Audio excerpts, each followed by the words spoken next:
అయోధ్య రామ మందిర నిర్మాణం కోసం నిధి సేకరిస్తున్న నేపథ్యంలో టీఆర్ఎస్ శ్రేణులు చేసిన వ్యాఖ్యలపై హైదరాబాద్ సిటీ బీజేపీ నాయకులు వై రాజ్కుమార్ స్పందించారు.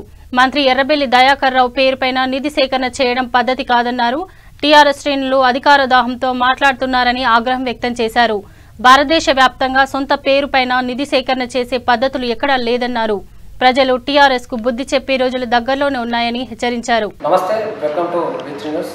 ఈరోజు మనతో కొన్ని ఆసక్తికరమైన విషయాలు మాట్లాడడానికి భారతీయ జనతా పార్టీ సీనియర్ నాయకులు భారతీయ జనతా పార్టీలో ఎన్నో విశేషమైన కార్యక్రమాలు చేసి గత కొన్ని సంవత్సరాలుగా ఎన్ని పార్టీలు ఉన్నా కానీ భారతీయ జనతా పార్టీలోనే కొనసాగుతూ ఆ సిద్ధాంతాలను ఆచరిస్తూ పనిచేస్తూనే భారతీయ జనతా పార్టీలో ఉన్న మన వై రాజ్కుమార్ గారు ప్రస్తుతం మనతో కొన్ని ఆసక్తికరమైన విషయాలు మాట్లాడడానికి మన ముందుకు వచ్చారు. వారిని అడిగి కొన్ని విషయాలు తెలుసుకుందాం. నమస్కారం అండి రాజ్కుమార్ గారు. నమస్తే. ఎలా ఉన్నారు? ఇప్పుడు అయోధ్యలో రామ మందిరం అనేది ఇప్పుడు ప్రస్తుతం ప్రతి ఒక్కరు రామ మందిర నిర్మాణం కోసం తమ వంతు సహాయంగా ప్రతి ఒక్కరికి తోచినంత వాళ్ళు డొనేట్ చేస్తున్నారు, నిధి స్వీకరిస్తున్నారు కొంతమంది లీడర్లు. దానిపైన మీ బాధ్యతగా మీరు నిధి సేకరణలో మీ కార్యక్రమం ఏ విధంగా ఉంటుంది, మీ కార్యాచరణ ఏ విధంగా నిర్వర్తిస్తున్నారు? ముందుగా వి3 వారికి నా హృదయపూర్వక నమస్కారం. ఇది ఒక దేవుని కార్యం. శ్రీరాముని దయ వల్ల ఎంతోమంది దీనికి డొనేట్ చేస్తున్నా కూడా విశ్వ హిందూ పరిషత్ వాళ్ళు దీన్ని యాక్సెప్ట్ చేయకుండా ప్రతి ఇంటి నుంచి ఒక హిందూ రూపాయి అయినా కానీ 100 రూపాయలు అయినా కానీ 10 రూపాయలు అయినా కానీ 1000 రూపాయలు అయినా కానీ ఇలా అంటే విశ్వ హిందూ పరిషత్ వాళ్ళ మోటో ఏంటంటే ఇంటింటికి వెళ్ళాలి, అమౌంట్ తగ్గులేదు. రామతీర్థం అనేది ఇది ఒక చందా కాదు, ఇది ఒక సమర్పణ. అంటే దేవుడు ఇచ్చినట్టు మనకు చాలా ఉంటుంది అమౌంట్, కానీ మనం ఏం చేయాలంటే ఇది ఒక చందా కాకుండా ఇది సమర్పణ కింద లెక్క. అంటే దేవునికి మనం దేవుడికి ఇస్తున్నాం. సో ఇలా విశ్వ హిందూ పరిషత్ వాళ్ళ మోటో ఏంటి అంటే ప్రతి హిందూ బంధువు ఇంటికి వెళ్ళాలి, ఇంటికి వెళ్ళి నిధి సేకరించాలి. ఇది సేకరణ, నిధి సమర్పణ అంతే తప్ప ఇది చందా కాదు. ఇది మరొక హిందూ ధర్మం. రేపు మనం ఉన్నా లేకున్నా మన తరతరాలకు తెలిసిపోతుంది. అంటే మా తాతనో మా ముత్తాతనో మా నాన్ననో ఈ రాముడు వారికి మన శ్రీరామునికి మన శ్రీరామునికి మనం ఒక సమర్పణ ఇచ్చినాం, ఈ గుడిలో మాది కూడా ఉంది అన్న ఫీలింగ్ రావాలన్న ఉద్దేశంతో మన విశ్వ హిందూ పరిషత్ వారు ఈ కార్యక్రమానికి ముంగట ఉంటూ దీన్ని జయప్రదం చేయవలసిన ప్రతి హిందూ కార్యకర్తకి ప్రతి హిందువుకి ఇది చెప్పడం జరిగింది. అయితే ఇప్పుడు ఈ నేపథ్యంలో ఈ యొక్క నిధి సేకరణ నేపథ్యంలో ఈ రామాలయం అయోధ్యలో ఒక నిర్మాణం రామాలయం పైన గత కొద్ది రోజుల్లో చూసుకున్నట్టయితే టీఆర్ఎస్ శ్రేణులు కొన్ని వ్యాఖ్యలు వినిపిస్తున్నాయి. వాటిపైన మీ స్పందన ఏంటి? అది ఎంతవరకు కరెక్ట్ అని మీరు అనుకుంటున్నారు?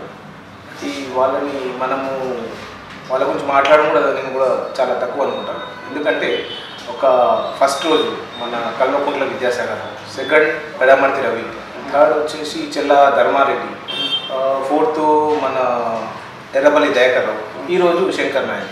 వీళ్ళు ఏంటంటే ఆరిపోయే దీపాలు. ప్రజలలో మొత్తం వీళ్ళ గురించి నెగిటివ్ వచ్చింది. ఆ నెగిటివ్నెస్ పోవాలంటే ఏదైతే పరిపాలిస్తున్న మన తెలంగాణని ఆ మెప్పు కోసం వీళ్ళు చేసే కామెంట్స్ అంతే తప్ప వీళ్ళు హిందువుల పైన ఏదో ప్రేమ ఉన్నట్టు కాదు, ద్వేషం ఉన్నట్టు కాదు. ఇది కేవలం వాళ్ళు పొలిటికల్ సైడ్. రేపు ఫ్యూచర్లో కేసీఆర్ గారు అరే చేసిండు అన్న ఉద్దేశం రావాలన్న ఉద్దేశంతో వీళ్ళు కేవలం నోరు పారేసుకుంటున్నారు. అయినా కూడా చెప్తున్నాం, జాగ్రత్త ఉండండి. లేకుంటే 2023లో మీకు కొర్రి కాల్చి బాధ పెడతారు తెలంగాణ ప్రజలు, మెయిన్లీ హిందువులు. ఎందుకంటే హిందువులని చులకన చేసి మాట్లాడితే ఏ హిందువు ఊరుకోడు. అది మీరు గ్రహించవలసిందిగా నా మనవి. రామ మందిరం నిర్మాణం కోసం నిధి సేకరణలో భాగంగా ఎవరైనా సరే ఒక 10, ఒక 50, 100 అంత మించి అయితే ఒక స్కానర్స్ ఉన్నాయి. ఓకే, ఇప్పటి వరకు ప్రతి దేశవ్యాప్తంగా నిధి సేకరణ జరుగుతుంది. అయితే ఇప్పుడు కొత్తగా ఈ ఎర్రబెల్లి దయాకర్ రావు మినిస్టర్ వారి పేరు పైన ఒక చేపించి ఆ నిధి సేకరిస్తున్నారు. అది ఎంతవరకు కరెక్ట్ అంటారు? దానిపైన as a Bharatiya Janata party ఒక లీడర్గా అది ఎంతవరకు కరెక్ట్ అంటారు? అది మీరు సమర్థిస్తున్నారా? దానిపైన మీ కామెంట్ ఏంటి? 100% ఖండిస్తున్నాను. ఇది ఇప్పుడు రోజు మేము ఎర్లీ మార్నింగ్ ఒక 7 to 9 వరకు ఇంటి దగ్గర నేను డైలీ చేస్తున్నది. దానికి ఒక 4 కార్యకర్తలు ఉంటారు. ఆ కార్యకర్తలు చేయడం ఏంటంటే ఒకళ్ళు స్టిక్కర్ అంటే పెట్టడం, ఒకళ్ళు అమౌంట్ తీసుకోవడం, ఒకళ్ళు స్కానింగ్ దాని డీటెయిల్ రాసుకోవడం. కానీ వీళ్ళు ఏం చేస్తున్నారంటే వాళ్ళు స్వతహాగా ఆర్గనైజేషన్ తయారు చేసి ఎర్రబల్లి ట్రస్టబుల్ ఏది పెట్టారు, అది 100% రాంగ్. దీని మీద విశ్వ హిందూ పరిషత్ వాళ్ళు కూడా కేసు కంపల్సరీ బుక్ చేస్తారు. ఎందుకంటే మాకు తెలిసిన మటుకు కేవలం ఒక విశ్వ హిందూ పరిషత్ ఈ ప్రోగ్రామ్ చేస్తుంది. ఈ కావాలనుకుంటే సెంట్రల్ గవర్నమెంట్ ఫండ్ ఇస్తుంది, కానీ మేము ఫండ్ తీసుకోవాలన్న ఉద్దేశం లేదు. ప్రతి పౌరుడు, ప్రతి హిందూ బంధువుడు ఈ టెంపుల్కి, రాముల వారి టెంపుల్కి ₹1 డొనేట్ చేయాలన్న ఉద్దేశంతో ఇంటిని తిరగడం జరుగుతుంది. అంతే తప్ప ట్రస్ట్ చేయాలంటే మీకు మీడియా నుంచి చెప్పడం ఏంటంటే నాకు తెలిసిన వరకు 10 years బ్యాక్ ఒక బిజినెస్ మ్యాన్ 100 కోట్లు ఇవ్వడానికి రెడీ ఉండే. కేవలం ఆయన ఏం చెప్పాడంటే మాకు ఒక చిన్న ద్వారకం దగ్గర మా ఫ్యామిలీ పేరు పెట్టమని చెప్పారు. కాబట్టి విశ్వ హిందూ పరిషత్ వాళ్ళు 100 కోట్లు ఇస్తానా కూడా వాళ్ళు రిజెక్ట్ చేశారు. ఎందుకంటే ఇది కేవలం ప్రతి హిందూ బంధువు ఈ గుడిలో ₹1 సమర్పించాలన్న ఉద్దేశంతో ఈ ప్రోగ్రామ్ జరుగుతుంది. ఈ ఎర్రబల్లి దయాకర్ రావు గారు ఆయన స్వతహాగా ఫండింగ్ చేయడం అంటే ఇక వీళ్ళు ఎట్లంటే దయాలు వేదాలు చెప్పినట్టుంది టీఆర్ఎస్ వాళ్ళు చెప్పేసి వాళ్ళకు చెప్పడం కూడా వేస్ట్ అనిపిస్తుంది. ఇది ఈరోజు మనతో వారి ఒపీనియన్ మనతో రీతితో పంచుకున్నారు. వై రాజ్ కుమార్ గారు, హైదరాబాద్ సిటీ సీనియర్ నాయకులు. ఇప్పుడు దేశవ్యాప్తంగా నిధి సేకరణ అనేది ఇప్పుడు గవర్నమెంట్ ఏ విధంగా రూల్స్ పెట్టిందో ఆ విధంగా ప్రోటోకాల్ ప్రకారంగానే వెళ్ళాలి తప్పించి ఎవరి పేరు పైన నిధి సేకరించడం అనేది అది కరెక్ట్ కాదని చెప్పి వారి ఒపీనియన్ మనకు చెప్పారు. చూస్తూనే ఉంటే V3 న్యూస్.